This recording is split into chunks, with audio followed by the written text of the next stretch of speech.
briefing is... She may not like my answer.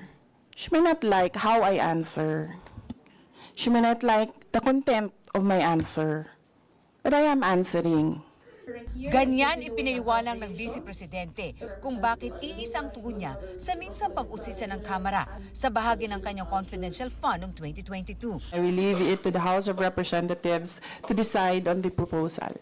Napunatuloy ng ilang kongresista ang kanyang inasal. Alam ng taong bayan na hindi ako bratinela o spoiled brat dahil kilala nila ako simula nung ako ay nasa Davao pa, simula nung ako ay mayor pa, hanggang naging vice president ako. Lumaki umano siyang mga ordinaryong tao ang kaibigan at kasama sa isang ordinaryong environment. Tingin ng bise. At hindi sanay yung mga iilan na mga representatives natin na sinasagot sila sa kanilang mga patutsada.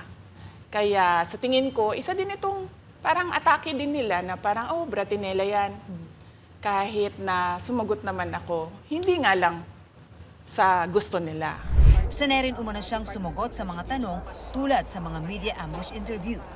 Pero naniniwala umano siyang may kapangyarihan ang Kongreso na busisiin ang budget ng mga ahensya kabilang na ang kanyang opisina. Nakalagay yan sa ating saligang batas na ang Kongreso natin ang merong power of the purse. Ang ginawa ko lang ay sinabi ko, i-forgo namin yung question and answer na parte ng budget hearing.